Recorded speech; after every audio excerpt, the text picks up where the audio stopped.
Hey guys, so I started making actually this podcast yesterday and I didn't have enough time to finish it. And yesterday was Wednesday, by the way, and today is Thursday. Sorry about missing last week's podcast. There was just a lot going on and I guess I didn't get around to it, although I wanted to.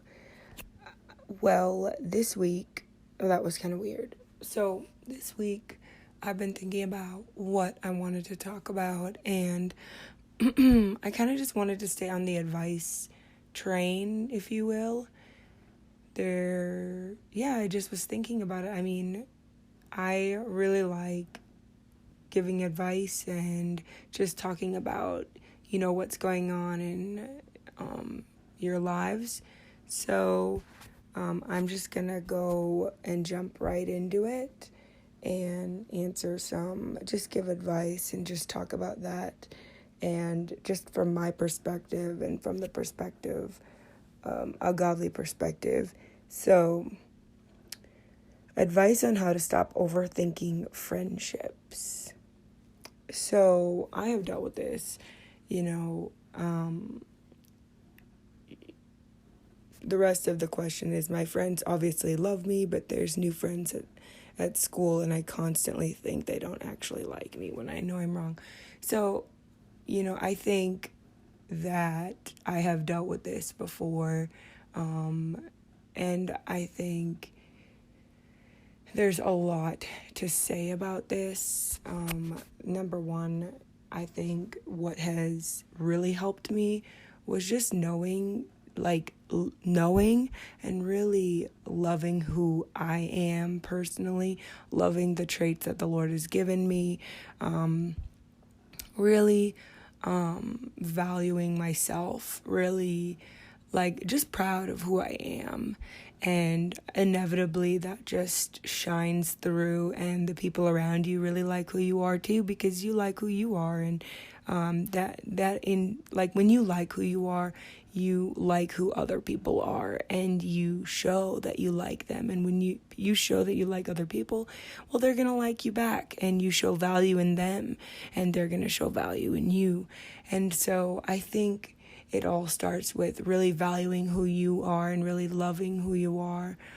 I think also, when you're hearing that in your mind, which is the devil, him telling you that these people don't like you, or, overthinking friendships and relationships, that's definitely the devil trying to alienate you and, tell you that these people don't like you, when in fact most people, will probably like you. When you like who you are and you're proud of who you are, people like that.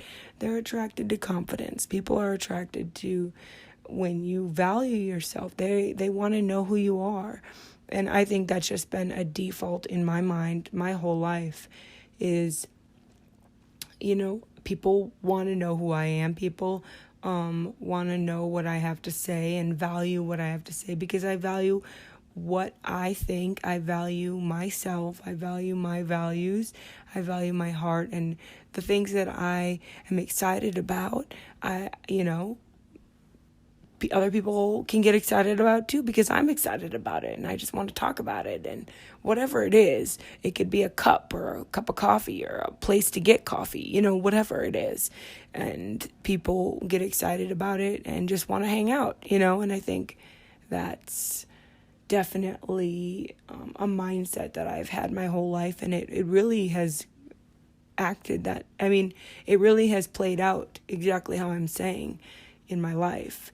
There has been a time in my life where I was overthinking friendships. It was a time at ministry school, and there was just a lot of demonic activity in the school and different things. And so, people were, there was just a lot of, demonic attacks and different things where I was overthinking friendships. I was dealing with rejection. I was dealing with lots of lies in my mind, thinking that people don't like me, and that causes crazy anxiety, whereas I've never dealt with that in my life. It was just a short season where I did deal with that. And that is really hard when you're constantly thinking that other people don't like you and that there's something wrong with you, or you're just overthinking every little thing that you do. I mean, that's crazy oppression. That's stealing life from you. It's stealing excitement and joy and peace and love, when you should be thriving in friendships and just loving your life and loving the people around you.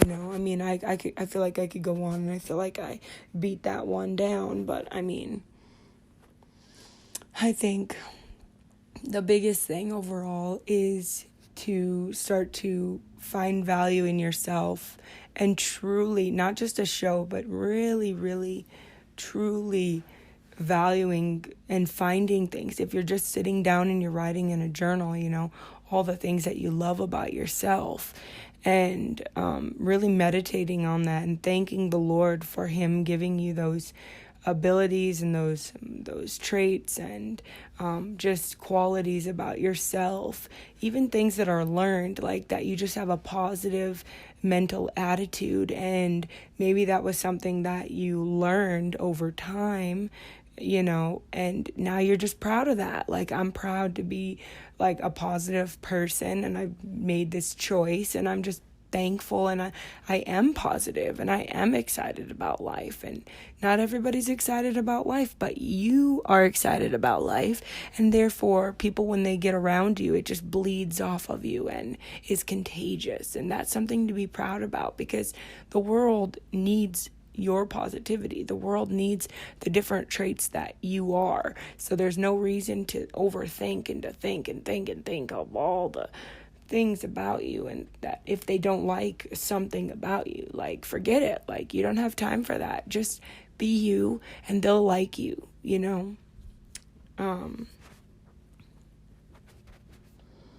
Let's see. Next question. I think that was a really, really good question. Somebody said, how to deal with emotions that come up during, the different stages of our lives when we're kind of growing up.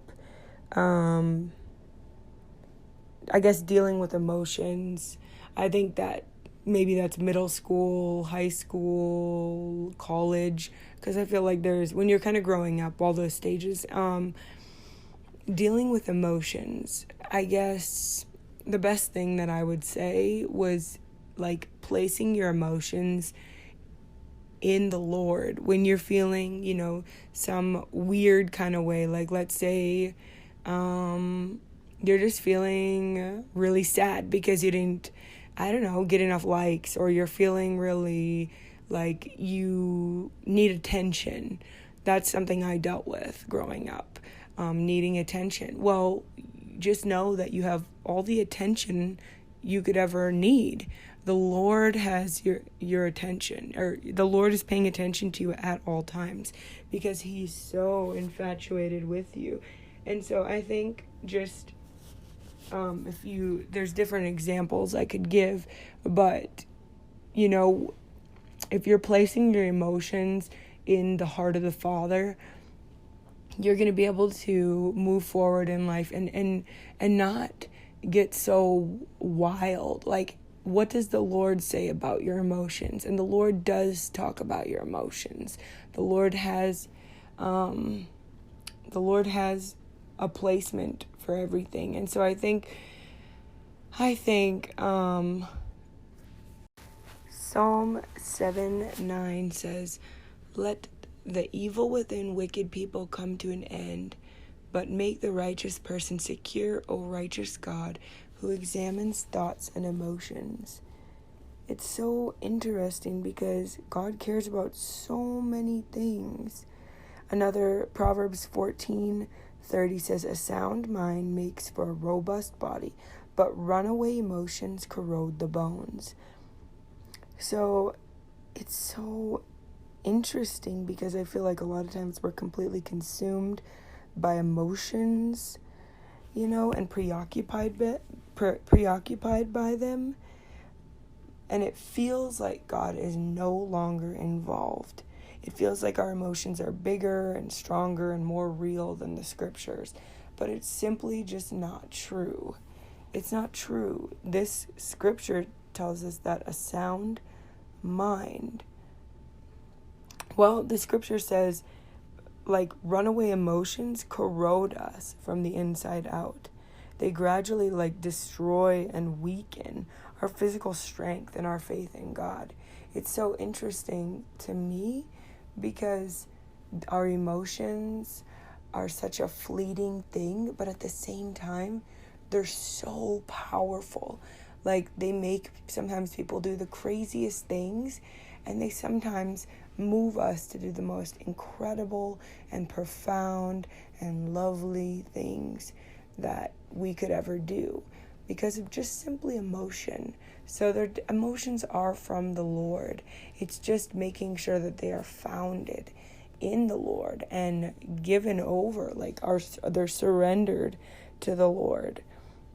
I think dealing with the emotions, once you've surrendered them to the Lord, for example, if you are feeling extremely, extremely angry, okay, well, you need to probably just go for a walk, get alone, go for a walk, and go ride your bike, or go for a hike, or get with friends.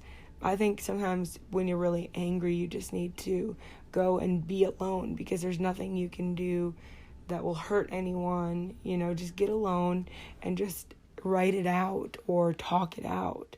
Or maybe go with a friend to get a coffee and just talk it out. Someone that really loves you and cares for you and is not going to judge you and can just hear what you have to say. Get a fun coffee and just go talk it out. That might be a way to deal with anger, with sadness.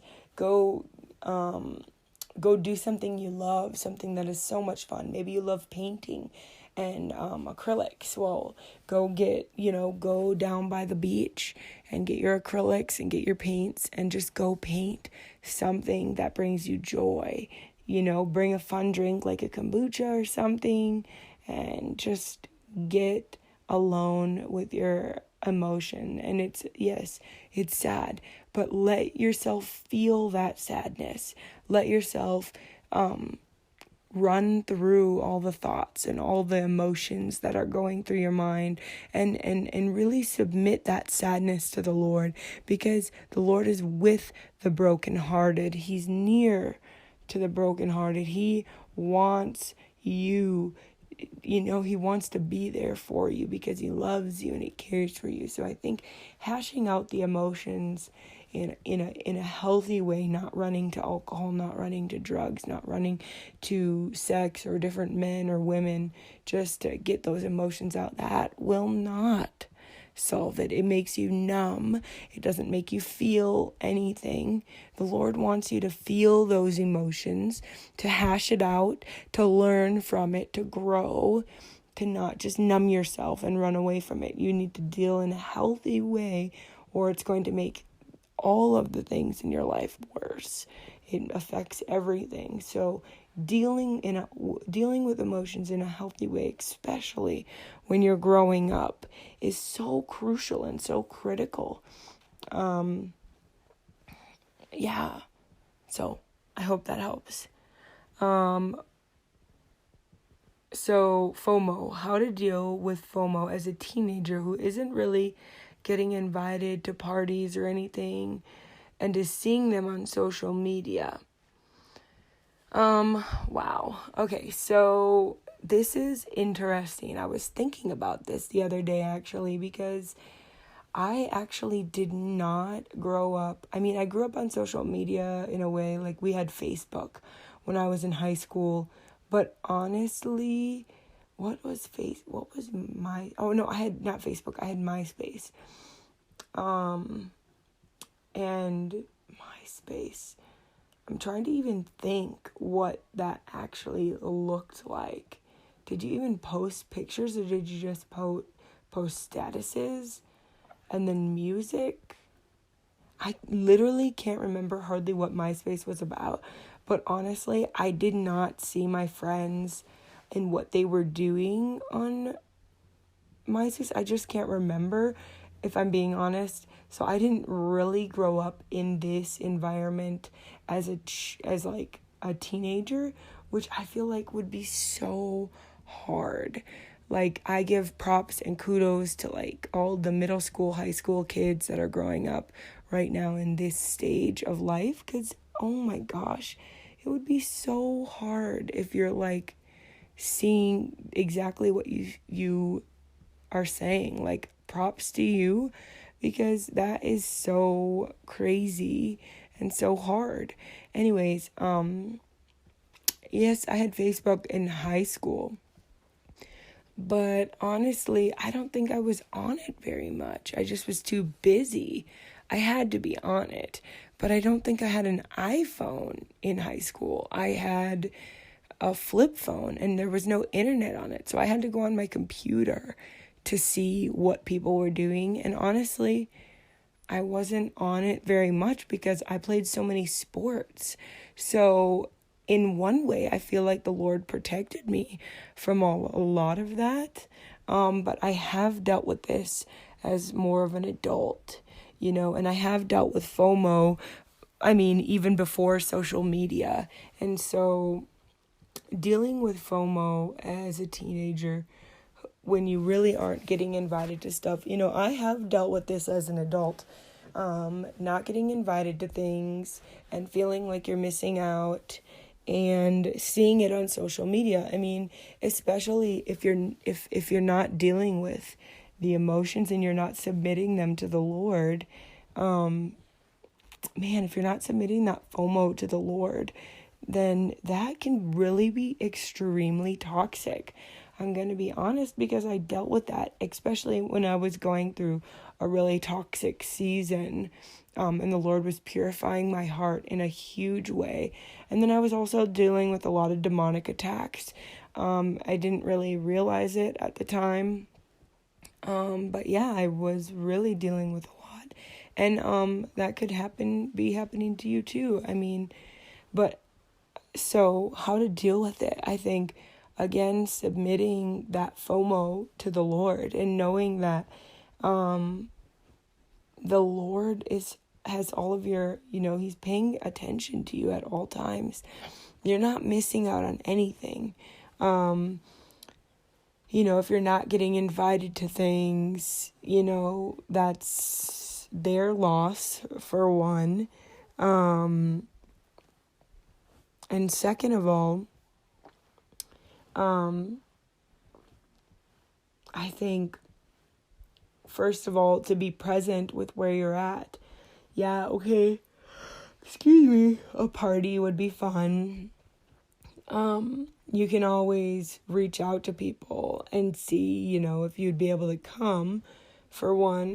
That would be, that's kind of a weird thing. You want to be invited personally, but I wouldn't even say to do that. I would say,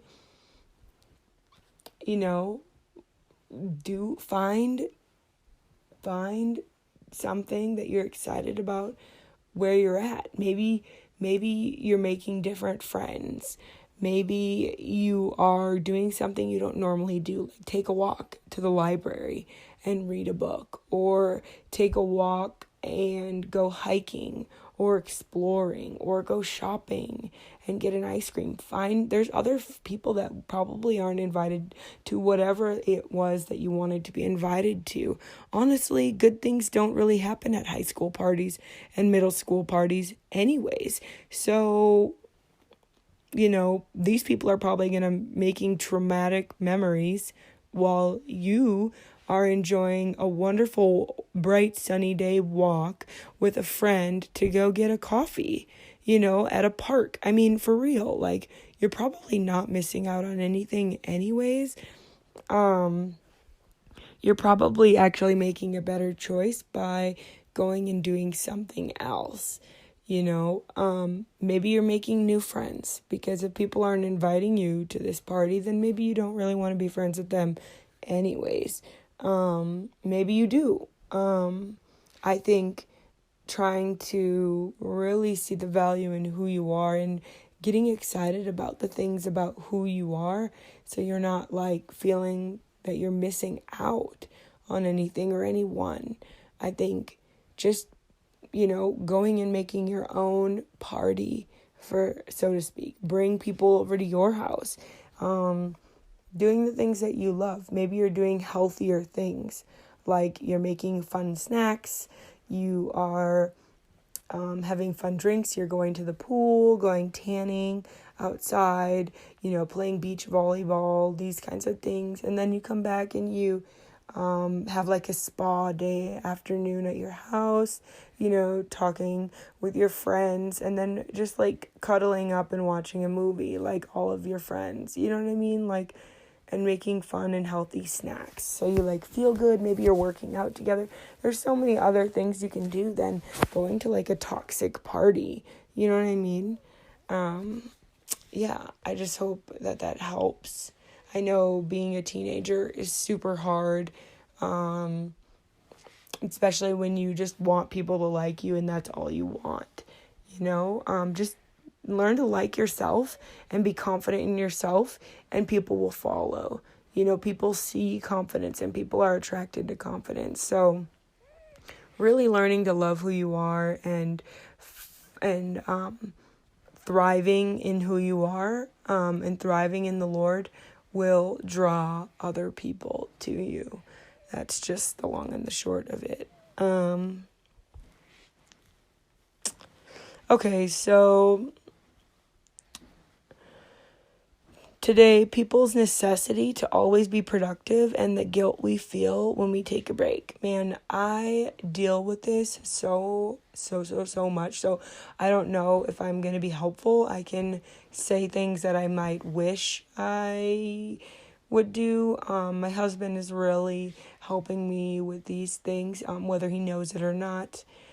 He is a much more relaxed kind of guy. He doesn't really always need to be productive and to do something, whereas I literally always need to be productive, and I do feel like I'm wasting time and wasting my day if I am not doing something productive. So since having a baby, for example, you're not able to be as productive and do all the things that you would normally be able to do and want to do. So I was forced to learn this trait in the last few months. You're not always able to get things done. Like, always have the house pristine and clean and get your work done and make the YouTube videos and, record the podcast and clean the house and sort all the new things that you got this year from Christmas, and sort the storage room, the guest room that started to become a storage room. These are real live examples. You know what I mean? Like, we have to, like we went away for 4 days and we just got back from my parents' house, and we had to cross the state and across a few states to get there. And so it was just a long trip. And then we got back, and our fridge was still full of food that we just need to go through and see, do we even want half this food? So I'm just giving lots of examples. Like, we did dishes yesterday, but now the sink is full of dishes again. Like, all these things need to get done. I'm also working, and people want to hang out. Caleb has family here, and so they're always wanting to hang out, which is good, and I love it. But there's so many things to do, and it's like, you have to choose. So what I did and what I learned to do and was okay with, it was hard at first, but I gave myself a goal each morning. My goal is always to get work done. I'm so sorry. And then I would give a cleaning goal and an outlet goal. For me, I have a few different outlets. Mostly it's social media, YouTube, and this podcast, where I'm just talking and sharing and whatever's on my heart, and whatever the Lord is speaking to me. So these are my outlets. So I had an outlet goal. and just kind of getting a few things, like one post on social media or something, and just sharing whatever's going on, and talking about YouTube, and doing the this podcast is a lot more relaxed than I feel like my YouTube is on the Esther Effect. Go check it out if you've never checked it out. The Esther Effect on YouTube. Woohoo. It's my favorite. It's my favorite outlet, I have to be honest. And then I would have like a cleaning goal. I would pick one thing. Like I want the dishes to get done and put up the new bassinet, for example. And that was it. You had small goals. I made small goals. I'm used to having like big goals, like run a marathon this year. Like these are the type of goals, like running a marathon or getting like having a six pack or whatever it is. Like I like to have like bigger goals, but like I just had to shrink my goals down a little bit more because we have a new human and it's just a lot to get used to that. So being okay with smaller goals and learning to let yourself rest is so important. And that's something the Lord was teaching me, in this season. Having Everest, we had to let ourselves rest. You have to let yourself rest. You don't always have to be productive and make things happen. You're going to be fine. Everything's going to get done. Just know that you need to be healthy and take your mental health seriously. And that's part of like loving yourself and valuing who you are,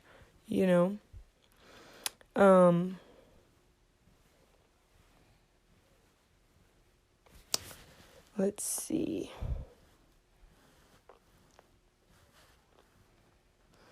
Here's one. How to make friends as an introvert and as someone being socially awkward. So, yeah, I get that. I mean, my husband is introverted.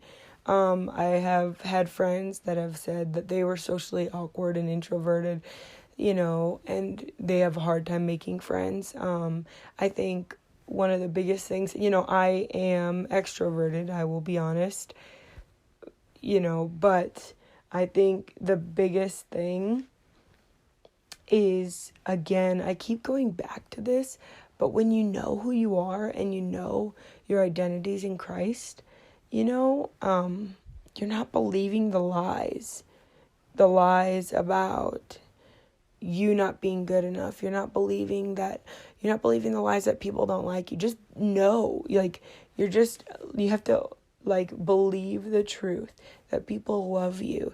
People want to get to know you, and just be yourself.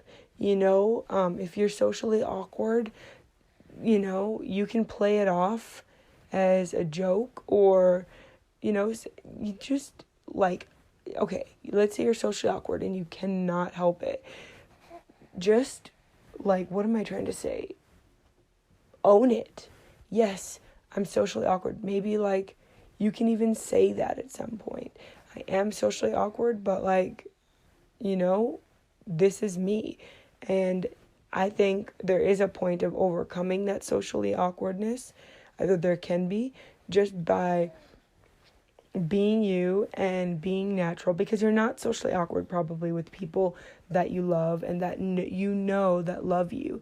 You're probably not as socially awkward with them.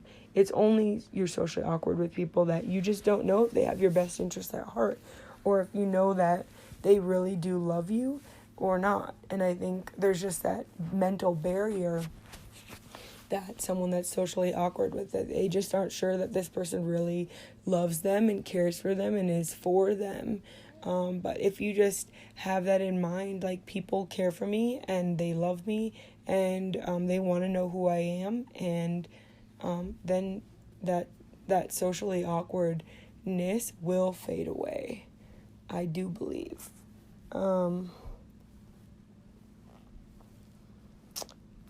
So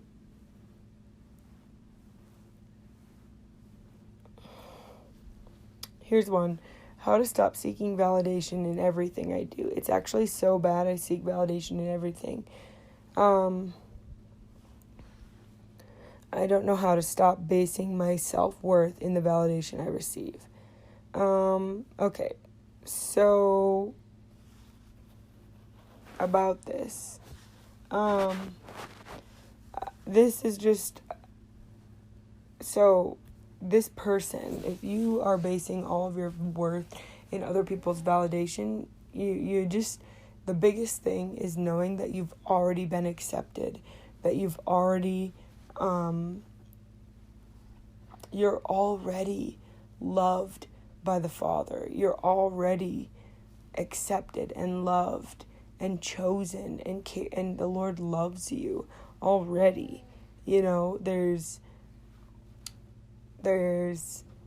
not this, what am I trying to say? When you are looking for validation from everyone else, you're missing out on the one that you're just missing out on the actual truth that the Lord already loves you. He's already chosen you, that the validation you're seeking from other people will never satisfy that sense of necessity for validation, because you're already been validated by the only one that matters, and that's the Father.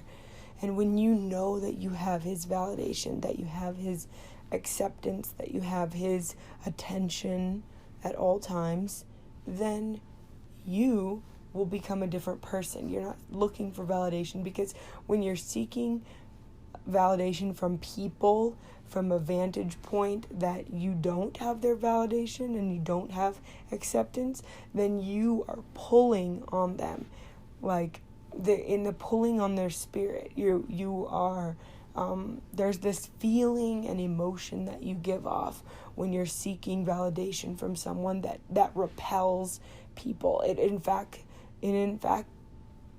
pushes people away from actually wanting to know you and want to get to be with you. It is a repelling sensation that is actually a spirit. And so the biggest thing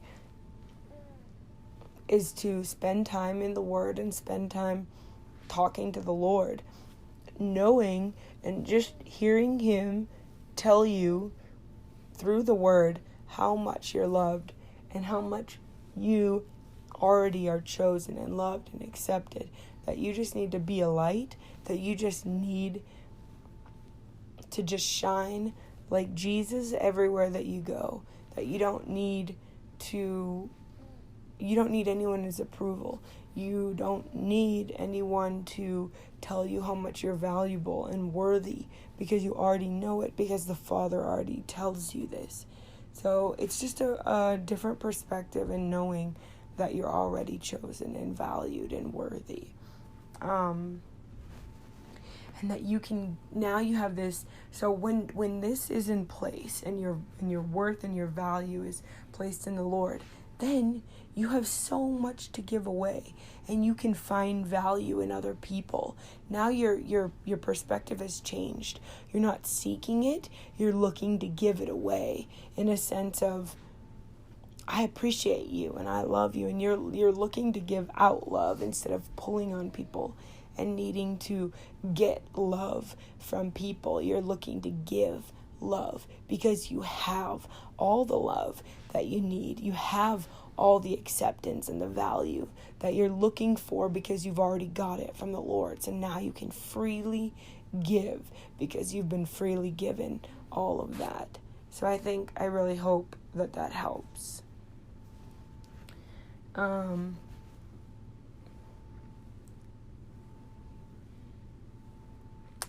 Okay, here's one.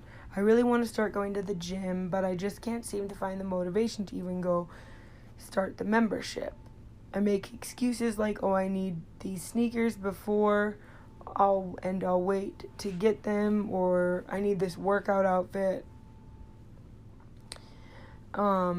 I want to be active. So I think the biggest thing is finding what makes you excited about that. I mean, some people it's like an outfit, or and then they get the outfit and the sneakers, and then they get there, but then they don't want to work out. Well, I think the biggest thing might not be getting a gym membership. Maybe it's just having the mindset, like get this mindset of just do something today. Maybe don't get a membership yet because maybe you're not committed enough. Maybe you need to just get in the habit of being active. So I would suggest just going outside for a walk, like getting your mind in the right mindset to be active every single day. Do something every single day, whether that's go for a run or simply just go for a walk or go for a bike ride or get out and do something. If you're rock climbing, go with friends rock climbing. It doesn't have to be at a gym membership. I think today people in society just says get a membership, or that's just what people do, but there's so many other, you can cross train, go swimming, go to the lake, go to the ocean. If you live in, by the ocean, go play tennis with somebody, go play basketball, do something active for 20 minutes a day, 20 to 30 minutes every single day. And I think once you start to get your mind on this path of I'm doing something active every single day, maybe you don't have time to go play basketball with your friends every single day. Well, maybe you just have it once a month you played basketball, or twice a month you play basketball with your friends on Wednesdays. Okay, well, those Wednesdays are now filled with basketball, and it's maybe you play longer, maybe you play an hour with them basketball, and then the next day you are playing racquetball by yourself for 30 minutes, but you're playing and you're doing something fun that you like, Maybe you are going to get a coffee and going for a walk around the lake. You are getting out and you're doing something active for 30 minutes. I think the biggest thing is just the mindset, because everybody wants to be active. It's just a matter of doing it consistently and making your mind consistent.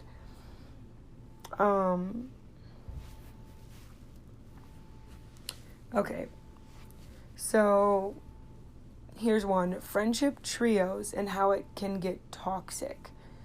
Okay, totally understand this. This is exactly why I don't want to have 3 kids. I want to have 4 or 2 or 6, because someone always gets left out. I'm sorry, I just, 2 people gang up, or 2 people do something without that third person, and then that third person is left out. And I mean, yes, it can be toxic and people get jealous. And so I think if all 3, know their identity in Christ, if they know who they are, then this may not be as big of a problem. But if they don't know who they are and they are in this friendship relationship, it can be extremely toxic, extremely fast. And I just think it's important maybe to add one more person, it's just hard. It's a hard thing, because naturally you might just have 3 friends. I get that, but if at all possible, add one more person. That might be a really fun thing, to have a couple of friends. I mean, I had a group of 4 girls growing up in high school, and me and my best friend were friends with these other 2 girls, and they were best friends. So all 4 of us were friends, but each of us had a best friend, and then there was all 4 of us that were friends. And that was so healthy, because we always had our best friend, and maybe just me and my best friend would hang out, but then sometimes all 4 of us would hang out. So that was really, really good. I just think, especially being in high school, which we were, that was so huge, because we had our best friend and we had our other group of friends.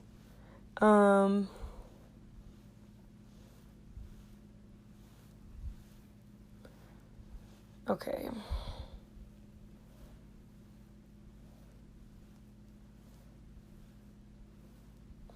Let's see.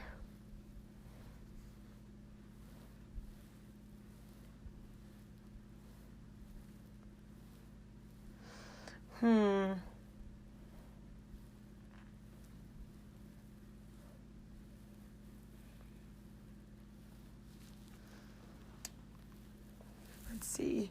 Someone said, just talking about your favorite things of the month.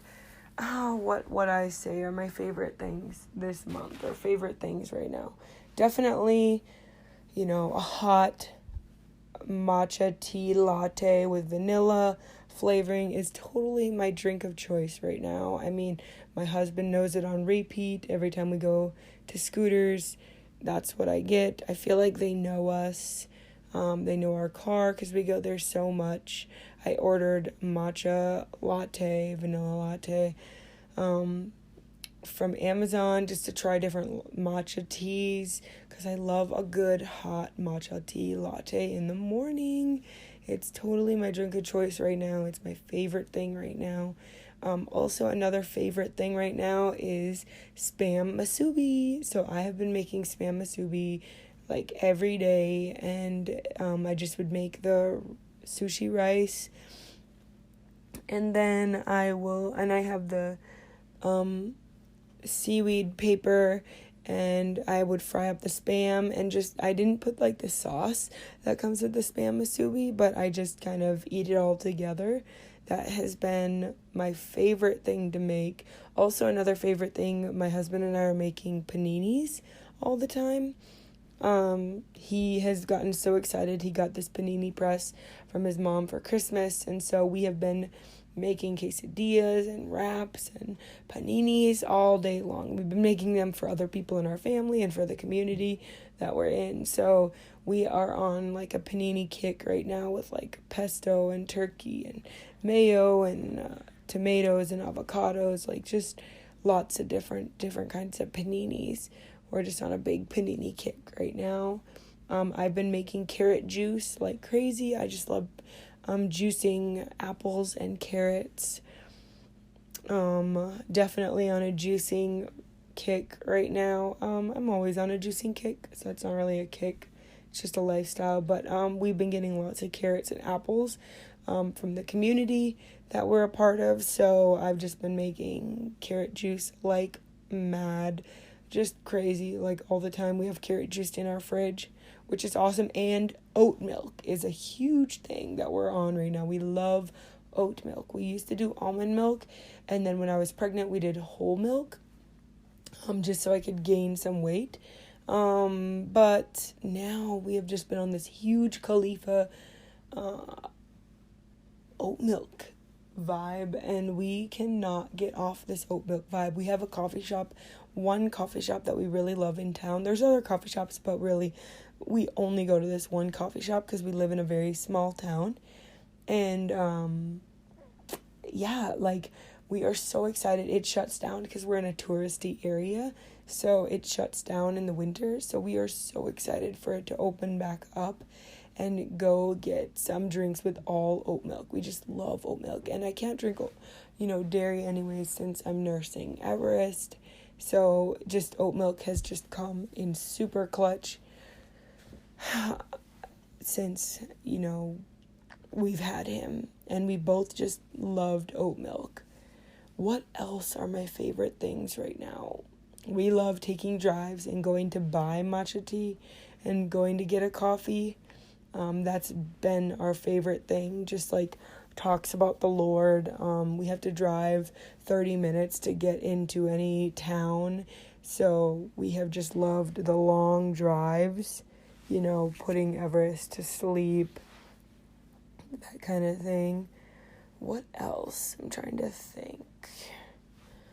We have another favorite thing. I've just been we've been also watching Jane the Virgin. That has been our favorite thing. lately, both of us just watching that show. It has been definitely just a fun, like, telenovela type vibe. That's definitely been our favorite thing. We've gone through lots of I don't know what you would call it. I don't know. We've gone through lots of phases with different TV shows. And I was kind of rewatching The Last Airbender recently too, but I'm kind of been on that kick. I've also been watching The Beauty and the Baker, that TV series. That's been a favorite thing. I love just waking up in the morning and getting ready for the day, even though we don't go very many places because we're in the off season. But I love getting up and getting ready for the day and bringing all the things out I need for the day on the couch, feeding Everest and getting cozy, like putting my computer out and my drinks, like all the fun drinks I like to drink in the morning, and, put on some lo-fi music and working right away, spending time in the Word and reading and just getting comfy on the couch and being out there and the sun shining in. It's just really been an extreme vibe for me in this season. I think I'm going to end today's podcast with that and just kind of leave you guys with that. I am so excited that I was able to get this out to y'all today. Feel free to tweet me anything, GoTGD on Twitter or Georgia Hertzberg _ on Instagram, anything you'd like me to talk about, or questions, advice, that kind of thing. If you want advice, if you have any topics that you want me to talk about, or any comments or anything, or if you'd like to leave a review here, I would love to hear your thoughts on reviewing this podcast or any of my other podcasts or my whole podcast altogether. I love hearing from y'all, and if you liked this, please give it a review or share it anywhere, and we'll see you next time.